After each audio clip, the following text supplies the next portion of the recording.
안녕하세요. 황녀의 싸다고 토크 시간입니다. 오늘의 황녀 사연은요.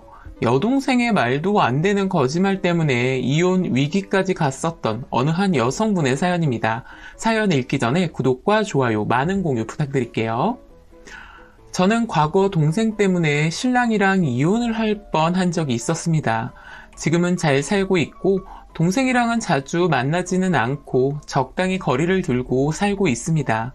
제 동생은 거짓말 증후군을 가지고 있으며 초등학교 때부터 현재까지 입만 열면 거짓말을 밥 먹듯이 합니다. 사실 어렸을 때는 그런 증후군이 있다는 것도 몰랐고 저희 부모님 역시 다들 모르셨던 게 사실이었습니다. 그냥 어린아이가 장난으로 거짓말을 하는 거다 생각하고 넘어갔으니까요. 그러나 얼마 전 일어난 일 때문에 그런 정신병을 가지고 있다는 걸 알게 되었습니다. 어렸을 때는 이런 일들이 있었어요. 동생의 친구가 있는데 갑자기 집에 와 대성통곡을 하면서 엄마에게 가장 친했던 단짝 친구가 본인에게 욕도 했고 자신이랑은 다시는 같이 안 놀고 안 다닌다고 했다면서 다른 친구랑 단짝을 하기로 했다면서 엄마에게 울고불고 난리도 아니었거든요. 저도 동생 친구가 누군지 알고 있었고 저희 집에도 자주 놀러 왔던 동생 친구였어요. 또 그 친구 엄마랑 저희 엄마랑 아는 사이였고요. 저희 엄마는 급한 대로 그 친구 엄마에게 연락을 했더니 정말 정반대의 말을 하셨다고 합니다. 원래는 저희 동생이 그 친구를 만나면 욕도 하고 그러다가 다시 또 만나면 언제 그랬냐는 듯 아무렇지 않게 다시 인사하고 놀았다고요. 동생 친구 성격이 착해서 그렇지 그 친구 말고는 친구도 없었던 동생입니다. 분명 학교 끝나고 다른 친구랑 셋이 같이 집에도 오고 인사도 하고 잘 놀았다면서요. 그런데 갑자기 동생이 집에 와서 울고불고 난리를 치니 엄마도 동생 말만 듣고 연락했던 거고요. 엄마가 중간에서 굉장히 난처해하기도 했고 답답해하셨습니다. 사실 저랑 동생 나이 차이가 11살 차이라 제가 많이 봐주기도 했었고 자주 놀아주기도 했었거든요.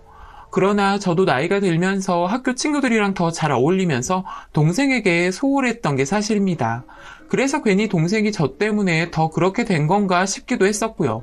아무리 그렇다고 그런 거짓말을 한다는 게 좀 믿기 힘들어서 동생 편을 많이 들어줬는데 점점 커갈수록 더 심해지는 게 느껴졌습니다.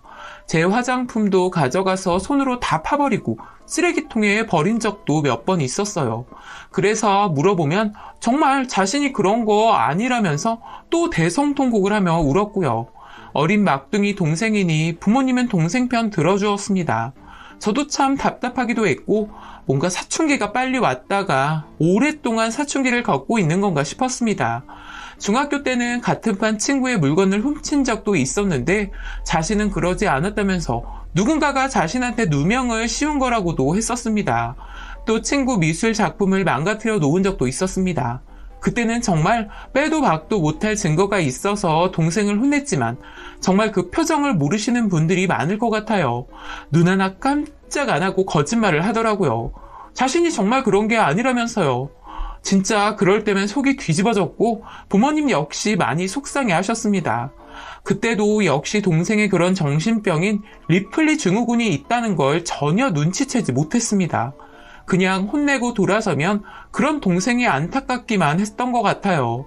그래서 그런지 주위에는 항상 오랫동안 사귄 친구가 없었습니다. 동생은 또 머리도 좋고 얼굴도 예쁘장하게 생겼고 저보다 키도 더 큽니다. 외모면 외모, 공부면 공부. 저보다 월등히 우수했습니다. 다만 그렇게 가끔 이상한 일에 휘말리는 경우가 종종 있었고 가족 모두 힘들었고 잠깐 사춘기 때 그러다가 말겠지 싶었습니다. 그렇게 고등학교 졸업하고 대학교까지 서울에 있는 알만한 곳에 다니게 되었습니다. 저는 턱걸이로 경기도 쪽 대학 나와 디자인 쪽 회사 다니고 있습니다. 그리고 친구 소개로 만난 남자와 결혼까지 하게 되었고요. 2년 반 사귀고 결혼을 했기에 조금 일찍 하게 된 편입니다. 서로 마음이 잘 맞았고 집안 형편도 양가 모두 비슷하기도 했고 문제될 만한 일이 전혀 없었기에 둘 다 서둘러 결혼을 하게 된 것 같아요. 둘 다 철도 빨리 들었고 안정적인 가정을 꿈꾸었기에 모든 부분에서 다 맞아떨어지게 된 것 같습니다. 그렇게 결혼한 지 2년 조금 안 되게 신혼생활을 해왔습니다. 일단 문제의 발단은 동생이 저희 신혼집에 몇 달간 지내면서 일어나게 되었습니다. 저는 결혼해 신랑과 둘이 전세자금 대출도 받고 저희가 모아놓은 돈이랑 양가 부모님 도움으로 집을 구하게 되었습니다. 정말 전셋집 구하기가 너무 힘들었는데 운이 좋아서인지 저희가 꿈꿔오던 집을 찾아 신혼집을 꾸렸습니다. 부모님과 동생은 한 집에 살았고 저희 집과 부모님 집 모두 서울이었지만 어느 정도 거리가 있었습니다. 그러던 중 아버지께서 지방으로 발령을 받아 집을 팔고 이사를 가야 되는 상황이 왔습니다. 급하게 결정된 일이기 때문에 어쩔 수 없이 집을 내놓게 되었고 동생은 부모님을 따라갈 수 있는 상황도 아니었거든요. 그래서 여자 혼자 집 구해서 사는 게 너무 위험하게 느껴졌고 걱정이 많았던 부모님은 저희에게 부탁을 하셨습니다. 신혼인 거 알겠지만 동생이 학교는 가야 하고 너희가 조금만 이해해주고 동생을 데리고 살면 안 되겠냐고요. 학교 졸업할 때까지만요. 정 힘들면 1년 정도만이라도 데리고 있다가 원룸 얻어준다고 하시면서요. 제 눈에도 아직 어린 동생이라고 느껴졌고 제가 데리고 있어야 하는 게 맞는 거라고 생각했습니다. 대학교 다니고 성인이라지만 제 눈에는 아직 애 같아 보이거든요. 정말 미안하지만 신랑에게 이야기를 했더니 처음에는 조금 내키지 않아 했지만 상황이 어쩔 수 없다는 걸 알았는지 알겠다고 하더라고요. 서로 조금 불편할 수도 있겠지만 동생은 거의 대부분 학교에서 생활하고 집에서는 거의 아침이랑 저녁만 먹고 잠만 자는 거니까요. 부모님도 어차피 학교 생활하니까 많이 불편할 거 없을 거라고 하시고 저희 신랑한테 어려운 부탁인 거 알지만 당분간만 이해해 달라고 하셨었고요. 그렇게 저희 동생은 저희 집으로 들어오게 되었습니다. 결혼 전에도 저희 동생이랑 신랑이 많이 보아오지 않았기에 서먹서먹 할 것만 같았는데 동생이 신랑에게 사근사근 말도 잘하더라고요. 형부 정말 감사해요. 언니 결혼하고 많이 못 봤는데 이렇게 다시 한 집에서 지내니까 너무 좋아요. 그리고 오빠도 생긴 것만 같아서 너무 좋고요. 예전부터 오빠 있었으면 좋겠다 생각했는데 형부가 있으니까 이렇게 덤으로 오빠까지 생기게 됐네요. 잘 부탁드려요. 말도 어찌나 예쁘게 하는지 신랑도 그날 저녁 저와 자려고 누웠는데 그러더라고요. 처제가 성격이 좋아서 그렇게 많이 불편할 것 같지는 않네. 남자친구는 없어?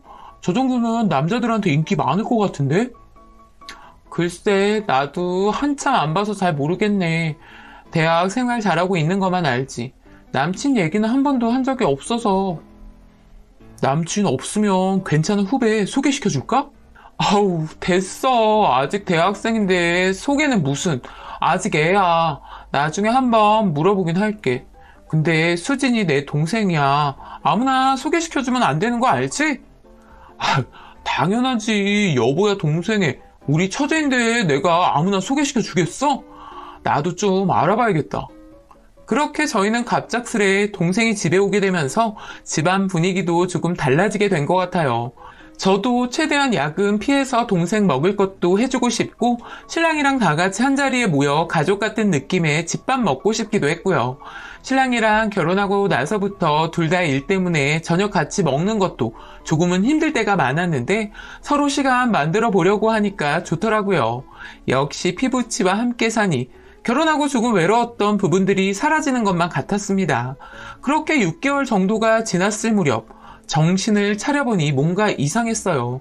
친해도 너무나 친해져 버린 신랑과 동생의 행동들이 살짝 거북하게 느껴질 때가 있더라고요. 제가 거실에서 급하게 노트북을 부여잡고 주방과 등을 지고 일을 하고 있었고 동생과 신랑은 주방에서 스파게티와 피자를 만든다고 정신없이 요리를 하고 있었습니다. 깔깔거리며 웃는 두 사람의 모습이 거실 창문을 통해 비춰졌는데 딱 달라붙어서 뭔가를 입에 넣어주고 입에 묻은 걸 동생이 닦아주면서 좋다고 붙어있는 모습이 보였습니다. 일을 하다 창문에 비춰진 두 사람은 누가 봐도 연인 같아 보였고 아무리 가족이라지만 피 한 방울 안 섞인 관계인 형부와 처제인데 너무 스킨십이 과한 게 아닌가라는 생각이 문득 들더라고요. 제 성격이 예전에는 그러지 않았던 것 같은데 사회생활 하다 보니 조금 직설적으로 바뀌게 되었는데 저는 바로 뒤돌아서 두 사람 너무 붙어있는 것 같은데 질투나게 어머 언니 뭐야 꼰대야? 무슨 그런 말을 해. 열심히 요리하겠습니다 여보야 라며 자연스레 넘어가긴 했습니다. 그런데 제가 그렇게 처음 제 속에 있는 말을 장난기 섞인 말투로 한 이후부터 동생의 행동이 더욱 과감해지기 시작했습니다. 그동안 제가 못 봤던 것인지 아니면 그날 이후로 바뀐 것인지 저도 잘 모르겠더라고요. 주말에 셋이 산책을 나갔습니다. 그런데 묘하게 신랑과 나란히 걷고 동생은 신랑 옆에서 걷는데 어느 순간 동생이 저와 신랑 사이에 쏙 들어와 걷는데 뭔가 저를 자꾸만 옆으로 밀어내는 것 같은 기분이 들더라고요. 그렇게 한참을 걷는데 동생이 갑자기 형부, 근데 저 예전부터 말하고 싶었는데요. 형부 말고 오빠라고 부르면 안 돼요? 친오빠도 없는데 오빠라고 부르고 싶어서요. 남들이 친오빠 있는 거 보면 너무 부러웠는데 저도 오빠라고 부르고 싶어요. 어? 뭐 나는 상관없는데? 라면서 저를 쳐다보더라고요. 제 눈치를 보는 것만 같았던 신랑이었습니다. 제가 조선시대 사람도 아니고 뭐 제 눈치까지 보던지. 자기가 괜찮으면 그렇게 해. 근데 수진아, 어른들 계실 때는 호칭 잘 붙여야 해. 알았지? 제 말이 끝나자마자 오빠! 그러면서 저희 신랑 뒤로 가더니 어부발을 하듯 뒤에서 매달려 오빠를 연시 외치더라고요. 신랑도 조금 당황했는지 저만 쳐다보고 저도 무척이나 놀라기는 했습니다. 어린아이도 아니고 다 큰 처녀가 형부한테 저렇게 매달려 있으니 참 당황스러웠습니다. 그 이후 제가 야근이 있어 집에 늦게 가야 했는데 하필 일이 잘못되어 곧바로 출장을 가야 되는 일이 생기고 말았습니다. 급하게 야근 일 마치고 집에 가니 신랑이 혼자 저녁밥을 먹고 있더라고요. 동생은 약속이 있었는지 저녁 먹고 온다고 했거든요.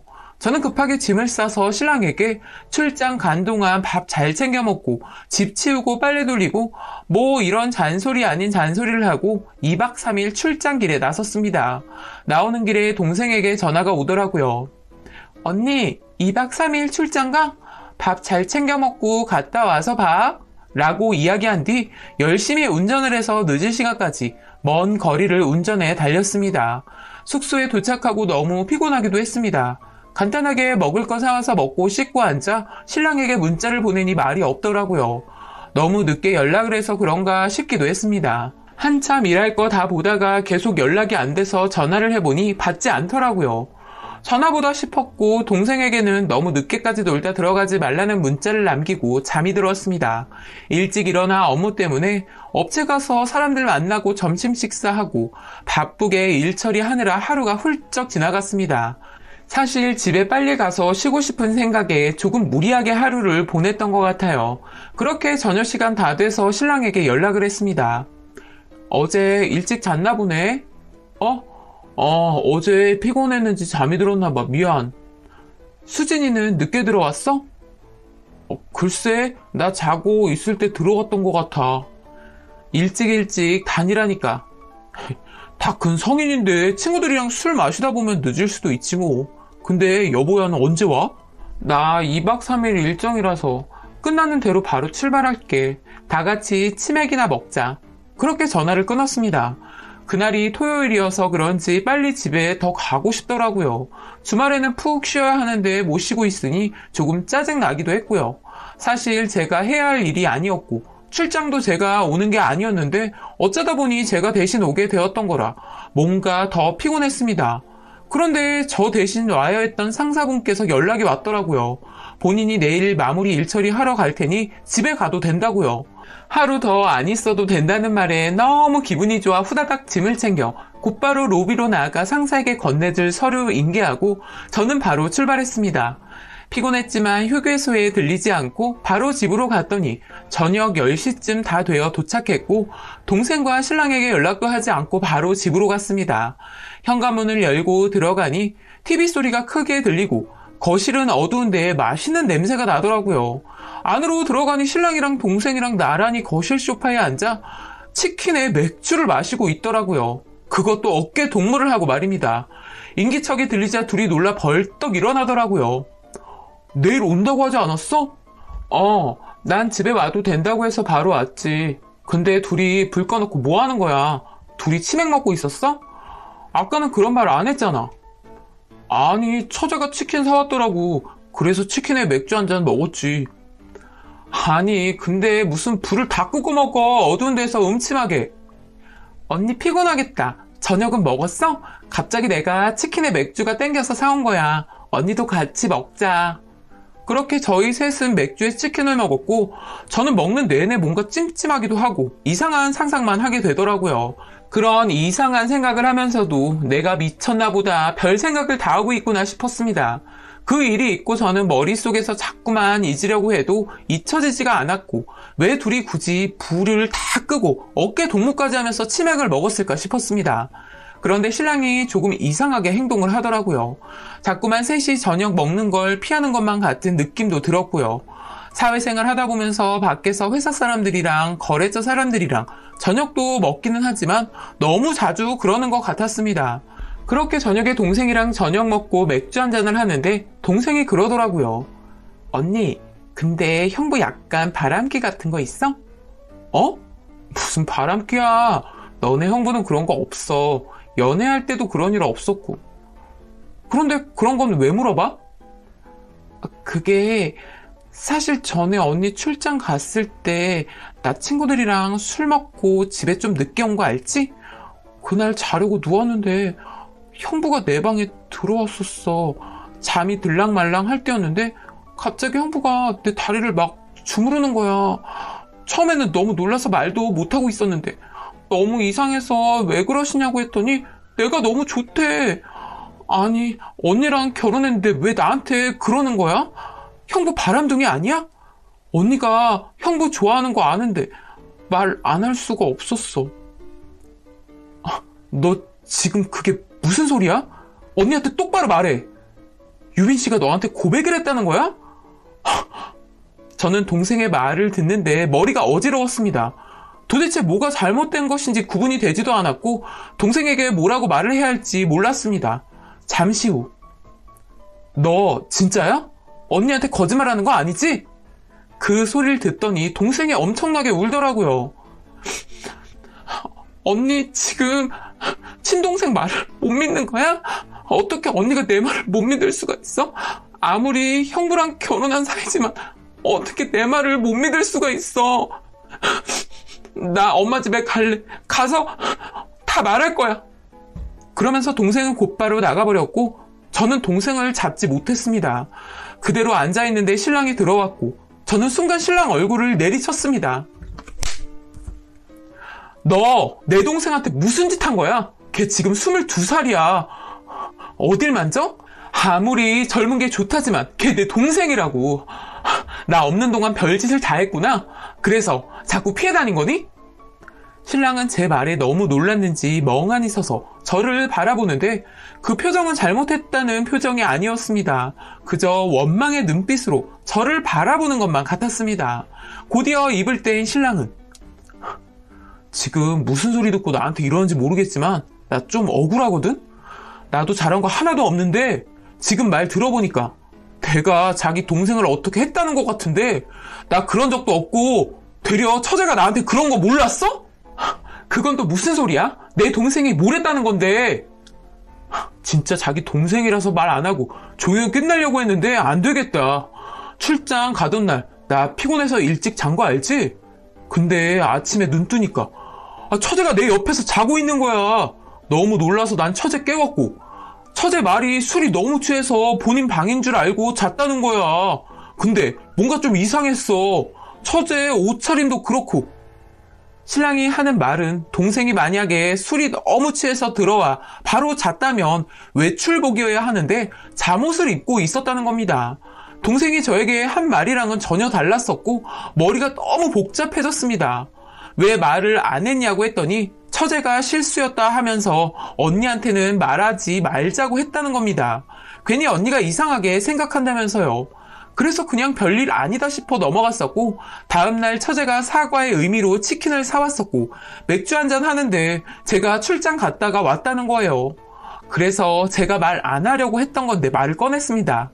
둘이 왜 불 끄고 어두운 데서 어깨 동무까지 했었냐고요.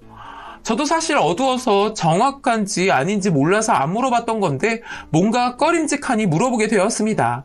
신랑 말은 처제가 자꾸만 어깨 동무를 해서 장난 그만 치라고 했었고 불도 처제가 꺼서 켜려고 하는데 눈이 아파서 그냥 불 끄고 먹자고 했다는 거예요.